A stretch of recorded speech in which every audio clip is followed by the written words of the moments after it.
네, 오늘 첫 번째로 살펴볼 기업 두산중공업입니다.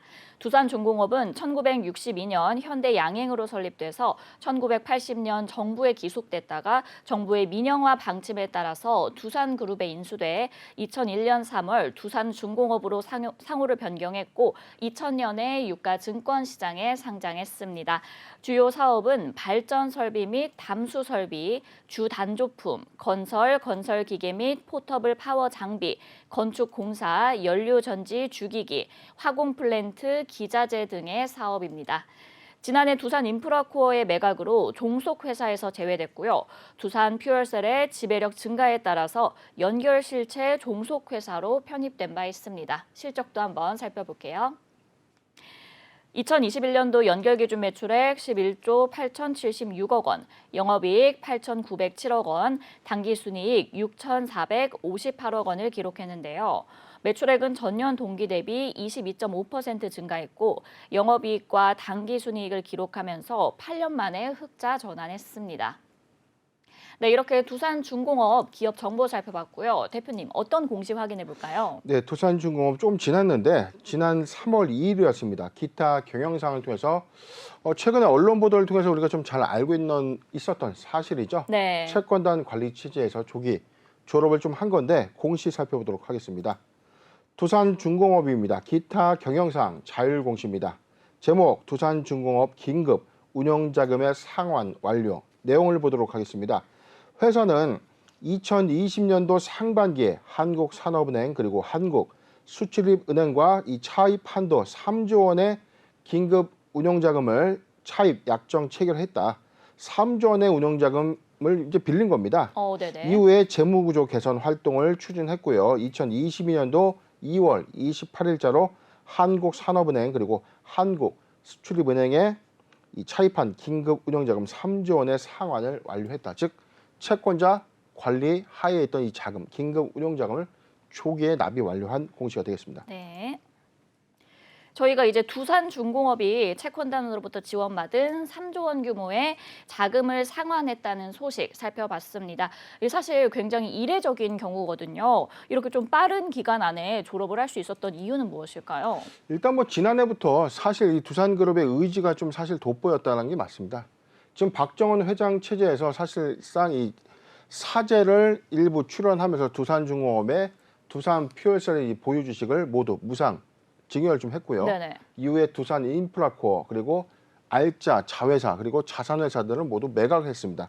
전체적으로 좀 보면 지금 두산 중공업이 두산타워 그리고 이 투모로우CC 그다음에 뭐 두산 인프라코어의 매각은 우리가 뭐 다 알고 있는 사실이고 그렇죠. 지금 회사의 어떤 알짜 자회사들을 만들어서 조기 현금화를 좀 추진했고 이에 따라서 부분 상환 이후에 2020년도 그리고 2021년도와 최근에 1조 1,300억 원의 유상증자까지 모두 성공을 좀 시키면서 이 채무상환을 좀 모두 완료를 좀 했는데 지금 채권단의 입장에서는 이 두산중공업이 지금 이 조기 채권단 관리 체제에서 어떤 조기 졸업을 위한 충분한 자구초액 노력을 충분히 했다라는 어떤 네. 평가 좀 나오고 있고 최근에 이 사례에서는 가장 이 모범 사례로 좀 평가가 좀 되고 있는데 조기에 졸업할 수 있었던 이 배경에서는 두산그룹의 정확한 의중 그리고 강도 높은 어떤 구조 조정 이후에 사업 부분 개편까지 삼박자가 좀 고루고루 좀 잘 맞았던 것은 아닌가 판단해 봅니다. 네, 두산그룹의 의지가 돋보였다라고 정리를 해주셨는데 이렇게 채권단 관리를 졸업한 후에 새로운 먹거리를 찾으려는 움직임이 포착되고 있습니다. 얼마 전 이제 저희도 전해드린 것처럼 테스나 인수권만 봐도 마찬가지고요. 이렇게 신성장 사업을 통한 모멘텀 관점은 어떻게 보시는지 한번 의견 주실 수 있을까요? 네, 회사는 지금 아직 뭐 정총에 관련된 안건은 좀 없었는데 근본 정기 주주총회에서 사명을 좀 변경하겠다.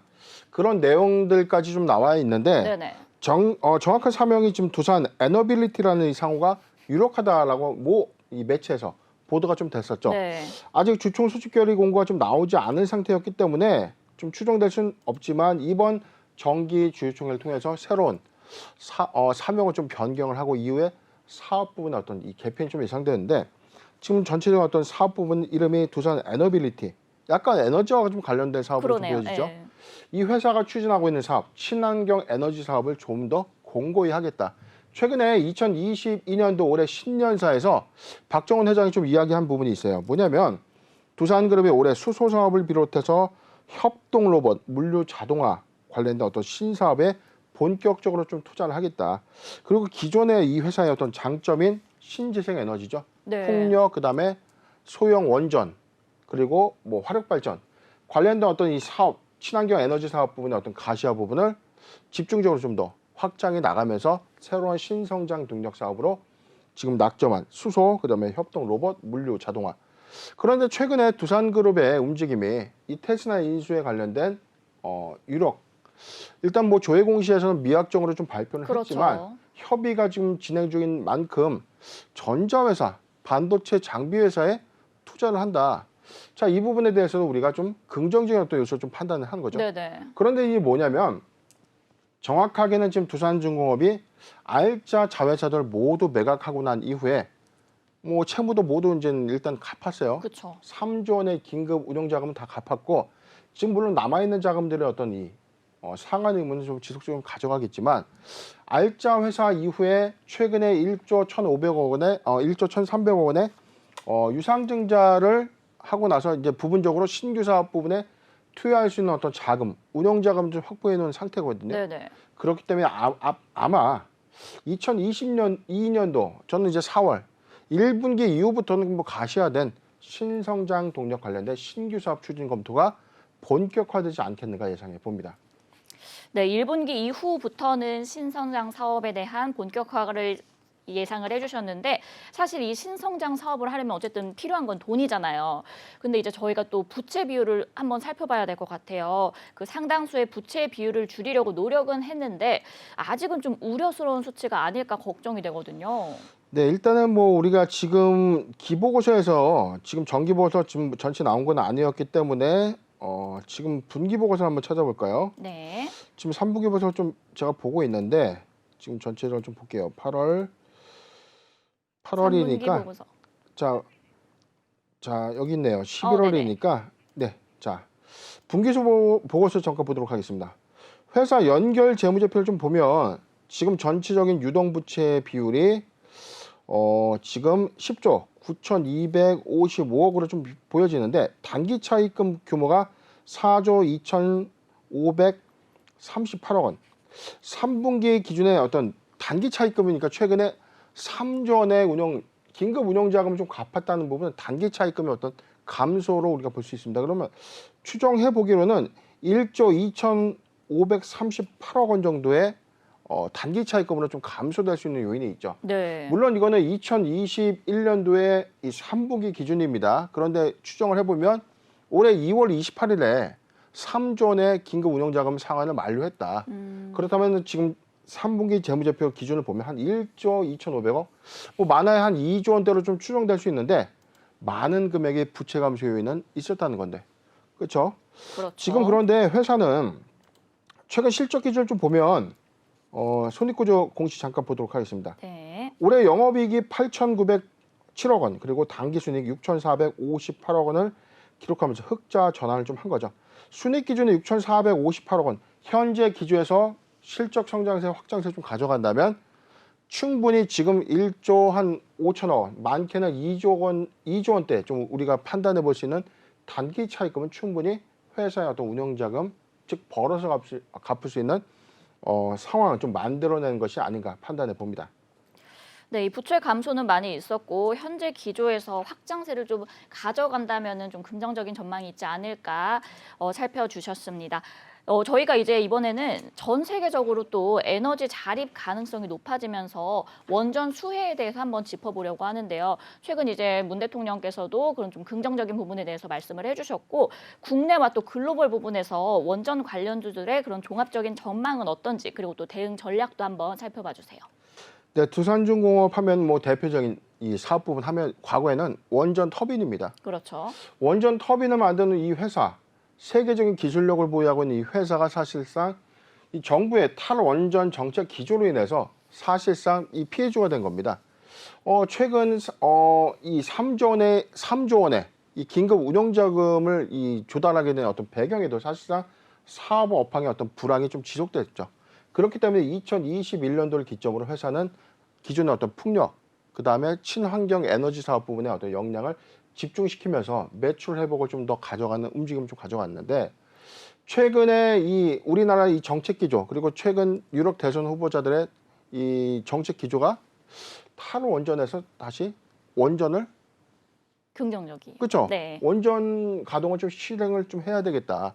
그래서 이걸 원전이 과거에는 지금 이 환경에 어떤 유해한 어떤 이 에너지원으로 좀 이 부각이 좀 됐었는데, 그렇죠. 최근에 글로벌 지금 유럽이나 미국의 경우에는 오히려 원전을 소형화해서 안전성을 좀 더 보장해 준다면 오히려 네. 친환경 대체 에너지를 또 인정을 받는 그런 움직임이 좀 감지가 되고 있기 때문에, 우리나라에서도 지금 원전의 어떤 위험도만 보장이 좀 된다면 충분한 이 기술력을 기반으로 확장성을 좀 가져갈 수 있는데, 지금 소형 원전이라고 부르면 SMR이죠. 그렇죠. SMR 관련된 어떤 사업 부분이 미국 상장을 두산중공업이 좀 추진하고 있기 때문에, 관련된 사업 부분에서 2022년도 상반기 이후 하반기부터는 새로운 어떤 대통령이 추대가 좀 되고요. 이후에 정책 기조에서 어떤 탈원전 정책이 좀 폐지가 좀 되면서 원전 정책이 조금 더 시행이 좀 된다면 다시금 관련 사업 부분에 어떤 부각은 좀 있기 때문에, 네. 저는 오히려 두산중공업의 어떤 실적 성장 배경이 올해 2022년도에 더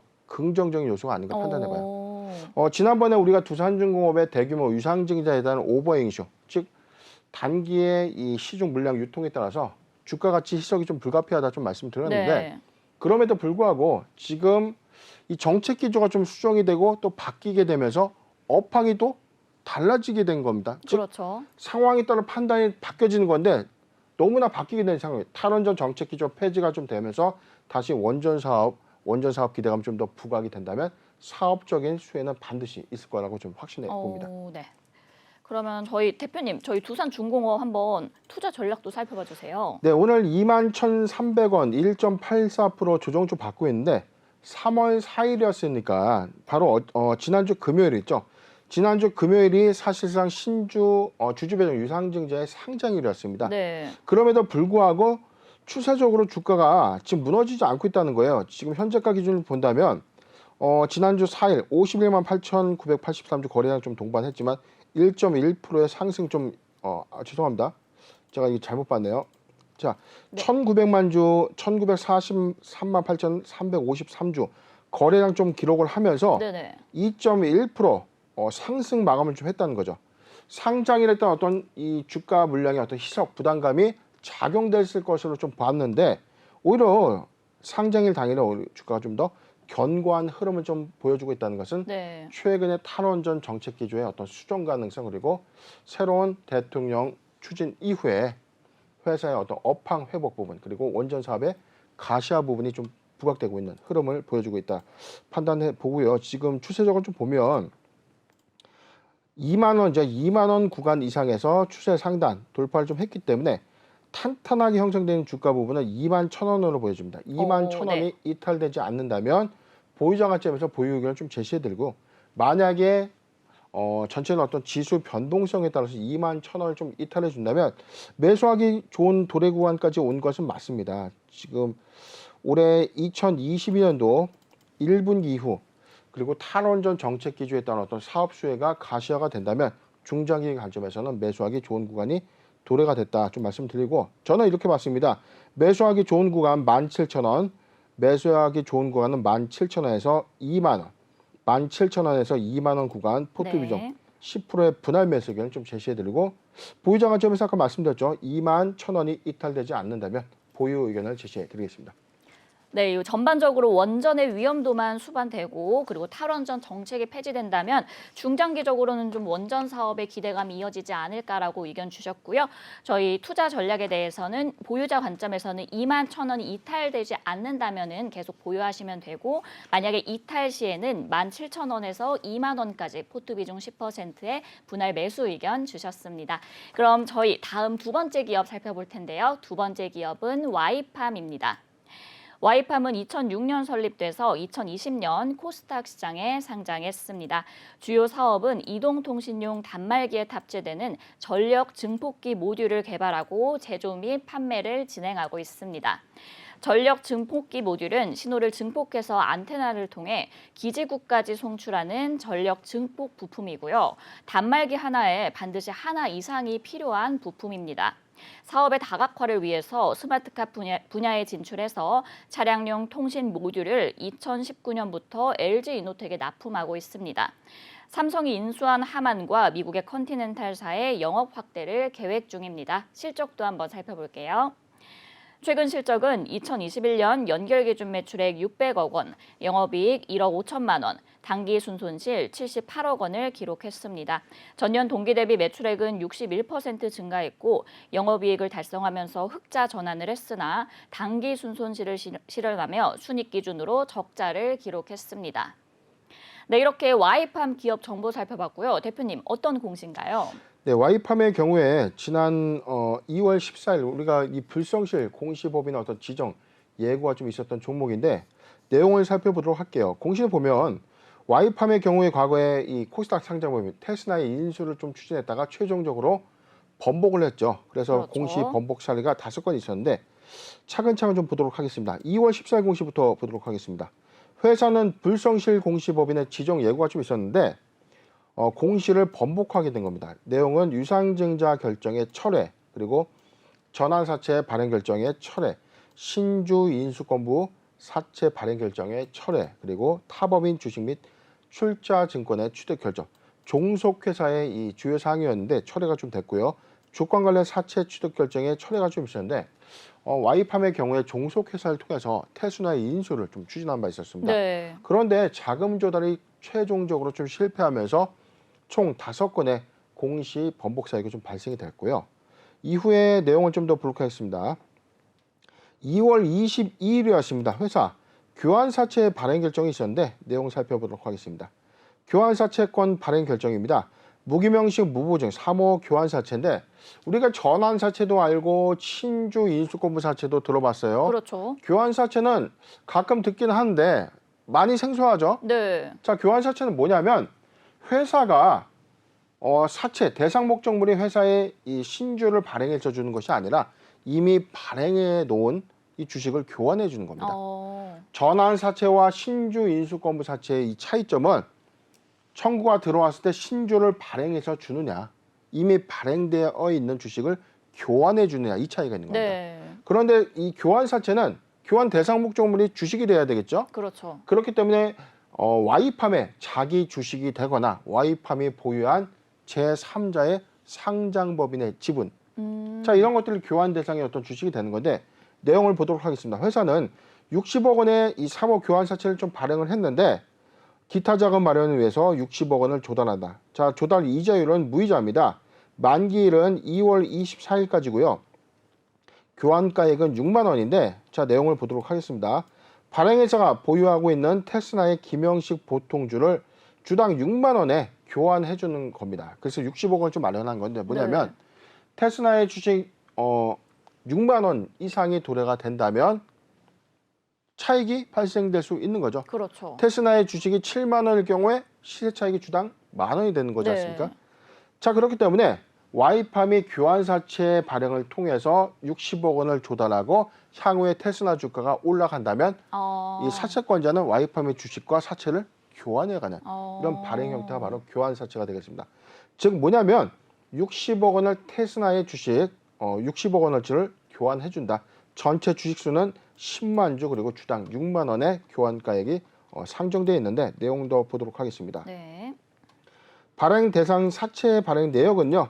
주식회사 엑시스 인베스트먼트 외 KB증권 등의 이 기관 및 펀드로 좀 보여지는데 기관 투자자가 테스나의 주가 가치가 6만 원 이상을 예상했기 때문에 무이자임에도 불구하고 교환사채 납입이 좀 완료가 됐고 이후에 교환사채에 따라서 지금 2월 24일 날 60억 원은 모두 완료가 되었습니다. 공시도 보도록 할게요. 네. 2월 23일입니다. 회사 정기 주주총회 이 소집결의 공시가 있었는데 뭐 특별한 내용은 좀 없는 것 같은데 잠깐 보도록 하겠습니다. 와이팜의 현재 대표이사 그리고 현재 부사장에 대해서 재선의원권이 있고 하단 내용은 좀 없기 때문에 중요한 내용은 좀 없네요. 그런데 바로 지난주 금요일이었습니다. 공시 보도록 하겠습니다. 회사 불성실 공시법인의 최종 지정이 좀 됐었죠. 아까 5건의 불성실 공시법인의 지정 예고가 있었잖아요. 네. 5건의 공시 번복이 있었기 때문에 최종적으로 불성실 공시법인 지정에 따라 어떤 공시 리스크가 좀 부과하기도 됐었는데 최종적인 이 결정이 일어난 겁니다. 내용 보도록 하겠습니다. 불성실 공시법인의 지정 내용입니다. 유형은 공시의 번복입니다. 내용은 아까 말씀드린 타법인 주식 출자증권 취득 결정의 철회, 주권 관련 사채권의 취득 결정 철회, 유상증자 결정 철회, 전환 사채 발행, 그리고 신주 인수권부 사채 발행의 결정 철회. 전체 5건인데 원 공시일은 지난해 11월 24일이었습니다. 그래서 최종 지정이 좀 됐는데 전체 부가 벌점이 5점이고 공시 위반 제재금이 400만 원입니다. 내용을 좀 더 보도록 하죠. 네. 최근 1년간 불성실 공시법인 부가 벌점은 5점이었는데 지금 전체적으로 요번에 5점이 좀 더 추가됐기 때문에 10점을 받게 되는 거죠. 그렇죠. 지금 누적 벌점에서는 15점을 초과되지 않았기 때문에 네. 상장 적격성 실질심사 사유에는 해당되지 해당하지 않은 결정입니다. 내용을 보도록 하겠습니다. 동사의 부가 벌점은 6점인데 이 중에 1점에 대해서 공시 위반 제재금을 대체 부과해서 5점으로 부과를 받았다. 공시 위반 제재금의 납부 기한은 1개월 이내인데 미납 시 과중 벌점 부과될 수 있다. 그리고 전체적인 5건의 어떤 공시 철회 결정이었는데 자, 좀 생각해 보니까 지금 전체는 6점이에요. 전체는 6점인데 네. 1점은 400만 원의 이 부가금 대체로 해서 1점을 탕감해 준 네. 공시가 되겠습니다. 이 와이팜의 공시 살펴봤는데 대표님 근데 제 개인적인 생각으로는 이게 약간 벌점이 생각보다 약한 게 아닌가 싶거든요. 어떻게 보시나요? 네, 그렇죠. 지금 사실상 제가 이 종목 5건의 어떤 종속회사의 어떤 중요한 공시의 번복 사례가 네. 사실상 이게 2가지 판단 요소가 있다고 말씀 좀 드렸던 게 뭐냐면 그렇죠. 네. 공시의 번복 요소가 사실상 기업심사위원회에서 좀 판단을 할 때 고의성이 있었느냐, 중과실 요건이 있느냐를 우리가 좀 판단해 볼 텐데 네네. 회사가 만약에 정말 추진을 위해서 다각도로 좀 노력을 했는데 억울하거나 참작할 만한 어떤 사항들이 좀 있다면 참작이 좀 될 수 있는 내용이 있죠. 사업을 그렇죠. 하다 보면 사실상 사업을 정상적으로 좀 잘 추진을 했는데 뜻하지 않게 뭐 재해가 좀 발생되거나 아니면 업황이 급격하게 좀 바뀌는 즉 코로나19 같은 어떤 사례들 그렇죠. 코로나19가 이렇게 장기화될 것이라고 예상을 못했잖아요. 그렇죠. 그렇죠. 그렇기 때문에 항공, 여행, 관광업 모두 다 지금 패닉 상태입니다. 네. 셧다운 상태가 좀 됐는데 지금 와이팜의 경우에 테스라를 인수하고자 했지만 철회를 할 수밖에 없었던 어떤 배경이 돼서 충분히 기업심사위원회에 설명이 좀 됐었을 것이고 만약에 경감사항들을 좀 충분히 참작을 한 것이 아닌가 판단해봐요. 그런데 가령 우리가 A라는 회사가 대규모 자금 조달도 하고 이 회사도 인수한다고 해서 주가가 단기에 3배, 4배 상승했습니다. 네네. 그런데 결국엔 다 안 합니다. 네. 다 번복이 되면 이거는 투자자 보호 조치에서 굉장히 중과실로서 좀 판단해 볼 수 있는 요인인데 그렇죠. 와이팜의 경우에는 사실상 이게 작은 이 공시 번복 건수는 아니었기 때문에 사실상 저는 14점에 가까운 어떤 벌점까지 예상을 좀 했었어요. 그런데 5점의 벌점 좀 받았다는 것은 충분한 회사의 참작 사유가 있지 않았나 판단해 봅니다. 네, 회사에 충분한 참작 사유가 있었기 때문에 이런 공시가 나오지 않았나 싶었는데 사실 이 테스나 인수를 포기하면서 자금 조달이 무산됐잖아요. 그러면 와이팜 입장에서는 좀 어떻게 성장의 기회를 놓친 거나 다름이 없는 것 같아요. 그럼 기존 사업 부분의 좀 전망을 어떻게 보시나요? 우선은 우리가 지금 매출액 손익구조 공시 잠깐 좀 볼 텐데 네. 와이팜의 경우에 매출액의 경우에는 전년 동기 대비 61%가 좀 증가했거든요. 전체 600억 원의 이 매출 전년 동기 대비 61.0%가 좀 증가됐고 영업이익은 1억 5,900만 원을 냈어요. 37억의 손실이 좀 있었지만 소폭 흑자전을 좀 했는데 당기순 손실이 70억 좀 기록하면서 적자로 좀 전환했다는 거죠.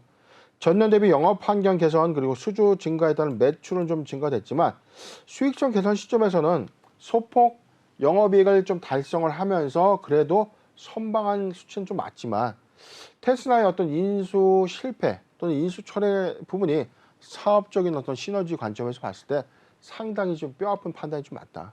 그런데 사실 뭐 와이팜의 경우에 자금 조달의 어떤 실패로 봐야 되는 부분이지 뭐 사실상 이게 뭐 제로의 어떤 관점으로 접근한 것은 좀 아니었기 때문에 와이팜 이번에 조달한 교환사채 대금 그리고 최근에 어떤 추후에 이 확보된 이 자금을 통해서 신규 사업 그리고 기존 사업의 어떤 확장성을 좀 더 가져간다면 그래도 기회가 좀 있지 않을까 판단해 보는데 자, 이 회사 어떤 주력 사업 부분에서 우리가 좀 본다면 전력 증폭기 모듈 개발을 회사입니다.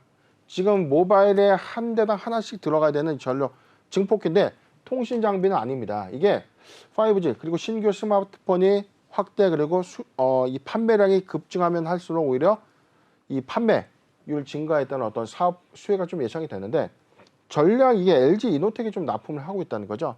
지금 LG는 휴대폰 어떤 사업 부분을 철수했어요. 네. 그렇다면 이 부분은 사실상 이 애플량 모델로 좀 추정이 좀 되고 있기 때문에 네. 신규 스마트폰의 어떤 판매 호조가 와이팜의 어떤 실적에도 많은 부분에 어떤 가시화 될 수 있는 부분인데 지금 상태로 보면 사실상 오늘 영업이익의 어떤 상승 실적 폭은 좀 미미했기 때문에 2022년도가 가장 중요한 성장을 좀 가져갈 수 있을까 좀 관건인데 1분기에도 사실상 업황에는 그렇게 좋진 못하지 않을까 좀 판단해 봐요. 왜냐면 지금 사업의 어떤 장기적 어떤 상태가 올해 1분기에 새로운 스마트폰 어떤 출시 부분보다는 하반기 또는 어떤 이 2분기 기조에 좀 판매량을 좀 가늠해 볼 텐데 1분기의 반영 효과는 좀 미비할 것이라고 좀 보기 때문에 사실상 이 증권가에서도 3분기에 실적 기조가 좀 나올 것이라는 전망이 좀 나왔어요. 잠깐 좀 제가 읽어드리자면 네. 고객사의 5G 스마트폰 모델 출시가 3분기부터 좀 본격화될 것이다. 즉 모델 출시를 했다는 부분은 저는 2분기로 봤고 2분기에 판매량이 급증이 되면 실적 인식은 3분기부터 가셔야 되겠죠. 자, 같은 맥락인데 지금 1분기에 판매, 그다음에 신규 모델이 1분기 출시가 이번에 좀 제가 볼 때는 없었거든요. 네. 그렇기 때문에 2분기에 신규 모델 그다음에 출하량 어떤 급증에 따라서 3분기 실적이 좀 있다면 기대해 볼 만하지만 자, 중요한 포인트는 반기 실적이 아닐까 판단해 보니까 이 반기 실적이 매우 중요한 체크 포인트가 아닌가 싶습니다. 네, 이 자금 조달이 무산되면서 테스나 인수는 포기했지만 그래도 앞으로의 기회는 좀 있지 않을까 이렇게 전망을 해주셨습니다. 이 와이팜이 주가 방어를 위해서 자사주를 매입한 후에 그래도 조금 주가가 상승하는 모습을 보이긴 했거든요. 그럼 투자 전략에 대해서도 한 말씀 부탁드릴게요. 네, 와이팜의 지금 자기 주식 취득 결과 보고서가 있었는데 지난해 1월 28일부터 그리고 3월 3일간 142억 원을 동원해서 자기 주식의 취득 결과를 모두 마쳤습니다. 그렇다면 이 자기 주식을 소각하는 것인가? 아직 소각 여부는 아니고 회사가 보유하고 있기 때문에 아까 우리가 힌트를 얻었죠. 교환사채, 즉 회사가 취득한 자기 주식을 이 와이팜의 업황이 좀 회복된 시점에 다시 교환사채 발행을 통해서 바꿔간다면 회사는 새로운 자금 유입에 따라서 추가적인 어떤 사업, 시설 투자나 신규 사업을 좀 검토할 수 있기 때문에 이런 관점에서 유동성 부분에 어떤 이의는 없다라고 좀 판단해 보고요. 차트 지금 살펴보면 네. 와이팜, 불성실 공시법인의 리스크는 모두 해소가 된 것은 맞습니다. 해소가 되었음에도 좀 불구하고 지금 주가 부분이 사실 좀 미진한데요. 3월 4일 종가가 10.2% 하락한 7,570원, 오늘도 8.85% 하락하는 흐름을 좀 보여주고 있다는 것은 지금 회사의 어떤 중대한 모멘텀이 크게 훼손됐다는 것은 좀 선반영이 됐어요. 테스나 인수 철회에 대한 어떤 요소는 선반영된 것이 맞고 불성실 공시 리스크 부분도 모두 해칭된 건 맞죠. 그렇죠. 지금 상장 적격서 실시심사 대상 초과하는 15점을 초과하지 않았기 때문에 불성실 공시 리스크는 저는 이제 모두 해소가 됐다고 봐야 되는데 오늘 사실상 이 하락 요인은 오늘 업황 부진에 따른 업황 부진이라기보다는 전체의 어떤 지수 변동성에 따른 조정 이슈가 좀 부각되다고 보고 주가의 어떤 이 회복선 관점에서는 지금 낙폭 과대 구간에 좀 돌입해 주는 걸 좀 보이는데 솔직히 좀 말씀드리면 와이팜이 실적 회복 관점에서 1분기 체크 포인트는 아니었지만 상반기 실적의 부분 영업이익을 좀 더 가져가는 그림 그리고 실적 회복을 좀 더 가져가는 흐름을 보여준다면 매수의 기회에 맞다. 전 이렇게 봤습니다. 자, 저가 구간에서 7,000원이 이탈된다면, 7,000원이 좀 이탈된다면 오늘 지금 6,900원이었기 때문에 매수하기 좋은 구간까지 좀 도래가 됐다고 좀 봐요. 6,000원에서 7,000원, 6,000원에서 7,000원 구간 포트 네. 비중 10%의 분할 매수 의견을 좀 제시해드리고 과대 낙폭에 따른 기술적 반등 구간 예상할 수 있기 때문에 실적적인 회복 부분이 명확해진다면 자, 여기까지 가능할 것으로 보여집니다. 8,000원 돌파 시 1차 목표가 9,000원까지 갈 수 있는 시그널 좀 나오고 있기 때문에 오. 자, 이 점 잘 참고해서 투자 대응하셨으면 좋겠습니다. 네, 이 상반기 실적 흐름을 좀 견고히 봐야 되겠다. 이게 매수의 기회다라고 짚어주셨고 7,000원이 이탈된다면 6,000원에서 7,000원 포트 비중 10%의 분할 매수 의견 주셨습니다. 1차 목표가는 9,000원까지 보신 점 참고하시면 되겠습니다. 이렇게 Y포함 살펴봤고요. 이제 마지막 기업 확인해 보겠습니다. 마지막 기업은 대양제지입니다. 대양제지는 1970년 설립돼서 1993년 코스닥 시장에 상장했습니다. 주요 사업은 골판지 원지 제조 및 판매고요. 골판지 원단 상자 제조업체인 대양판지를 연결 대상 종속회사로 보유하고 있습니다. 골판지 원지 업체는 생산 능력, 자본금 규모 등에 있어서 영세 기업이 주류를 이루고 있고요. 지역별로는 영남 및 수도권 지역에 주로 편중돼 있습니다. 최대 주주사인 신대양제지 외 아시아제지, 대림제지, 고려제지, 태림페이퍼 등이 주요 경쟁사로서 선두주자로 평가를 받고 있는데 2020년 10월 안산 공장의 화재로 인해서 현재는 영업이 중단된 상태입니다. 최근 실적도 한번 살펴볼게요. 2021년도 연결 기준 매출액은 1,275억 원, 영업 손실 63억 원, 당기 순이익 72억 원을 기록했는데요. 매출액은 전년 동기 대비 40.4% 감소했고 영업 손실을 기록하면서 적자 전환했으나 당기 순이익은 127.5% 증가했습니다. 회사 측은 안산 공장의 화재로 인해서 실적이 감소했지만 화재 보험금 수령으로 당기 순이익이 증가했다고 밝혔습니다. 네, 이렇게 대양제지 기업 정보 살펴봤고요. 대표님, 어떤 공시 확인해 볼까요? 예, 대양제지 하면은 뭐 작년에 이 안산 공장, 작년이 아니에요. 2020년 네. 가을이었습니다. 안산 공장에 뜻하지 않은 화재로 인해서 맞습니다. 공장 전체가 좀 전소가 좀 됐었는데 이후의 행보가 당연히 회사는 어쩔 수 없는 이 재해로 인해서 다시 공장 복구를 또 통해 가지고 다시 상장 유지가 좀 될 것이다 좀 전망을 했었는데 네. 오히려 경영진의 이 행보가 많은 의구심들을 좀 낳았던 것은 사실입니다.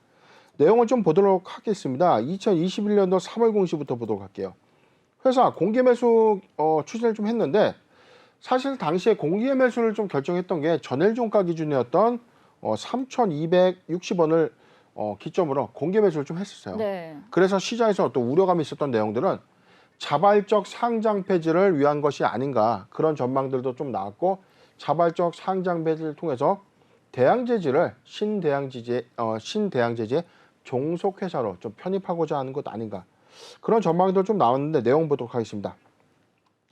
회사는 주당 3,260원에 최대 627만 1,804주를 현금으로 주당 공개 매수하겠다라고 좀 밝혔죠. 그래서 전체 627만 1,804주를 공개 매수할 것이다 라고 좀 밝혔는데 결국 응모 주식수는 342만 3,309주 매수한 주식의 총수는 342만 3,309주를 좀 매수하면서 조금 이 전체 비율의 66.3% 지금 전체 공개 매수하고 난 이후에 주식 중에 전체 비율이 66.3%입니다. 자발적 상장 폐지를 위해서 최소 95% 이상의 지분을 그렇죠. 취득해야 되는데 이 요건에 좀 미달이 됐죠. 그럼에도 불구하고 다시 공개 매수 이후의 행보가 좀 궁금했는데 회사는 공개 매수를 통해서 상장 폐지, 자발적 상장 폐지는 또 고려하지 않고 있다라고 좀 코멘트를 좀 언급했는데 네.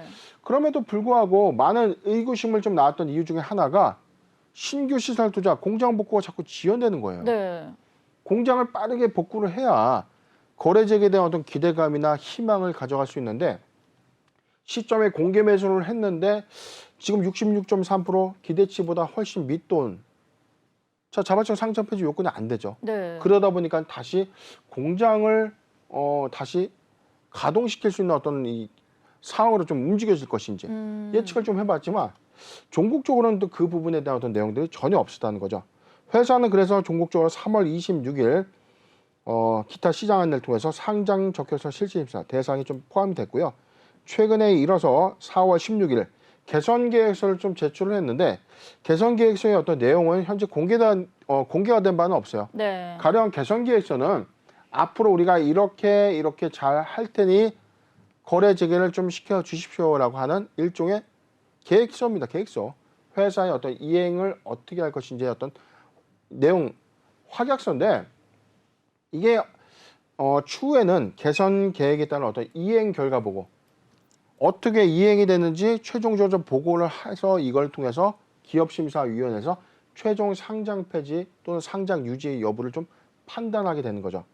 그런데 5월 17일이었습니다. 기업심사위원회에서는 심의 속기가 결정이 됐고 추가 개선 기간이 좀 부여가 된 이후에 2월 7일 공시 잠깐 보도록 하겠습니다. 회사 매출액 또는 손익구조의 변동 공시를 좀 발표했는데 내용 보도록 할게요. 네. 매출액은 1275억, 전년 동기 대비 40.4%가 좀 감소했고 영업손실 63억을 기록하면서 적자로 전환이 됐습니다. 당기순이익은 72억 원을 기록하면서 전년 동기 대비 127.5%가 좀 증가했는데 자 이상하죠? 지금 63억 원에 영업손실을 냈는데 이익을 많이 냈다는 거죠? 네. 자 내용을 더 보도록 하겠습니다.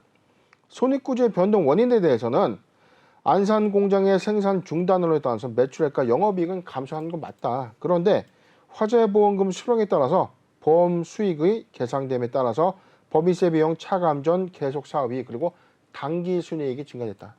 즉 매출액도 감소했고 영업 손실도 냈는데 화재 보상 보험금을 받아서 당기 순이익이 흑자로 좀 전환됐죠. 증감이 된 거죠. 127%가 좀 늘었는데 자 그렇다면 지금 보험금 확정 이후에 그렇다면 이 자금을 투입해서 공장 다시 신축할 것이냐 네. 복구할 것이냐 이 관건인데 지난주 금요일에 했습니다. 회사 신규 시설 투자를 결정했는데 내용을 살펴보도록 할게요. 네. 신규 시설 투자입니다. 투자 구분은요. 신규 시설 투자 내역 자기 자본의 129.8%에 해당되는 1,900억 원을 투자하겠다는 겁니다. 투자 목적입니다. 안산 공장 복구를 위해서 신규 시설 투자를 결정했고요. 투자 기간은 3월 4일부터 2025년도 2월 28일까지입니다. 내용도 보도록 하겠습니다. 투자 기간은 이사회 결의일로부터 공사 완료 예정까지의 기간이다. 자금 조달 방법은 자체 자금과 은행 차입금 조달을 통해서 진행하겠다. 상기 투자 금액, 투자 기간은 공사 진행 경과, 경영 환경 변화에 따라서 변경될 수 있다라고 좀 밝히는 공시가 되겠습니다. 네, 대양대지가 안산 공장의 복구를 위해서 1,900억 원 규모의 신규 시설을 투자하겠다라는 공시를 살펴봤는데 대표님 근데 사실 이제 약간 이제 와서 이렇게 좀 복구 결정을 하는 것도 의아하고 또 반면에 신규 시설 투자는 어쨌든 투자자 입장에서는 좀 반가운 소식이 아닐까 싶거든요. 어떻게 보시나요, 이 부분은? 일단은 지금 이 의도가 좀 매우 좀 궁금했어요. 이 신대양제지 최대 주주가 공개 매수 이후에 응모 주식수가 좀 다소 미달리 됐죠. 네. 그리고 나서 개선 계획서를 좀 제출했지만 언론을 통해서 주주와 소통하지 않고 있습니다. 불통하고 있는 거예요. 어떻게 준비해서 걱정하지 마라. 우리 회사 이렇게 준비해서 정상화 시키겠다라는 어떤 투자자 안내조차 없어요. 자 그럼에도 불구하고 그렇다면 지금 개선 기간은 받아놓은 상태인데 자 여기 한 번 더 보도록 할게요. 기타 시장 안내에서 보면 2022년도 6월 11일 날 개선 기간이 종료가 됩니다. 그렇죠? 네. 2022년도 올해 6월 11일 날 종료가 되기 때문에 20일 안에 개선 계획서를 좀 제출을 해야 되는데 시간이 사실상 오늘 지금 시점 보면 저희가 한 3개월도 채 안 남았죠. 네, 부족하죠. 그럼에도 불구하고 3월 4일 날 신규 시설 투자 1,900억 원을 투입해서 공장을 다시 짓겠다. 네. 안산 공장을 복구하겠다는 어떤 결정이기 때문에 사실 반은 환영할 일이 많고 반은 너무 투자자들의 어떤 배려가 부족한 것이 아닌가 좀 보유자 관점에서 굉장히 좀 짜증이 날 수 있는 상황인데 그렇죠. 상황은 그래도 좀 나아졌다. 왜냐하면 공개 매수 추진 이후에 회사가 자발적 상장 폐지, 고의 상장 폐지 의혹까지 있었다는 거예요. 지금 사실상 골판지 원지의 어떤 제작, 전체 시장 파이율의 신대양제주와 이 3사가 갖고 있는 이 지분율이 상당합니다. 시장의 어떤 점유율이 상당하기 때문에 사실상 코로나19의 최대 수혜주가 됐던 이 골판지 원지 생산에 대한 어떤 단가도 급증하고 있기 때문에 이 수익성 개선 측면에서도 사업을 하기는 해야 되는데 네. 안산 공장을 어떻게 좀 이용할 것인가 좀 관건이었지만 결국에 1,900억 원의 자금을 자체 자금과 차입금을 조달해서 다시 복구하는 만큼 거래액에 대한 어떤 기대감은 좀 예상해 볼 수 있는 그런 판단이 맞다 판단해 봅니다. 네, 일단 신규 시설 투자는 좀 긍정적으로 볼 만하다라고 말씀을 주셨는데 대표님이 짚어주신 것처럼 이 개선 기간 종료까지 한 3달 정도 남았거든요. 그럼 다시 이제 거래가 될 가능성은 혹시 어떻게 보시는지도 궁금합니다. 일단 6월 11일 날 개선 기간은 종료가 되고요. 20일이니까 7월 11일까지는 최소 개선 계획에 따른 어떤 결과 이행 보고를 좀 다시 해야 됩니다. 네. 그런데 3월 4일 날 착공이 좀 들어가서 조감도 나오고 터파기가 좀 진행되고 만약에 진짜로 공장의 어떤 이 다시 복구를 위한 어떤 이 공사가 상당수 진행되는 것이 맞고 차입금의 조달 그리고 가시화된 복구가 좀 사실이라면 상장 폐지를 시킬 이유는 없다라고 봐야 되는 게 맞지 않을까요? 그렇죠. 네. 왜냐하면 회사는 중대한 어떤 횡령 배임이라든가 회사의 어떤 우발 채무로 인해서 기인된 어떤 재무의 훼손이 아니라 자연재해, 뭐 이게 뭐 재해 상태잖아요. 사실은 예측이 불가한 공장의 어떤 전소였는데 이 부분이 복구 시점에 대한 결정은 좀 늦었지만 여기서 정말 2025년도까지 복구하는 그림이 좀 맞고 확실한 복구를 위한 대규모 시설 투자가 좀 가시화가 된다면 상장 폐지를 시킬 이유는 없다고 판단해봐요. 그렇기 때문에 추가 개선 기간을 받을 가능성이 있거나 개선 기간에 근데 저는 뭐 판단해볼 이 가능성에 대해서는 바로 상장 유지 결정은 좀 어렵지 않겠는가. 아, 바로 상장은 좀 그렇죠. 힘들다. 왜냐하면 이 공장이 정상적인 어떤 가동 부분에 대한 확신이 좀 있어야 되거든요. 그렇기 때문에 다소 추가 개선 기간 좀 받고 난 이후에 회사가 어떤 역량을 좀 더 가져가는 그림이 명확하다면 상장 유지에는 이견이 없으나 바로 상장 유지가 될 것인지에 대한 여부는 공장 준공을 위한 준비 체계가 아주 중요한 포인트가 아닌가 생각해 봅니다. 네, 이 추가 개선 기간 부여 후에 공장의 그런 가동 체계를 좀 확실히 본 후 그리고 대응을 하는 것이 좋겠다라고 말씀 주셨습니다.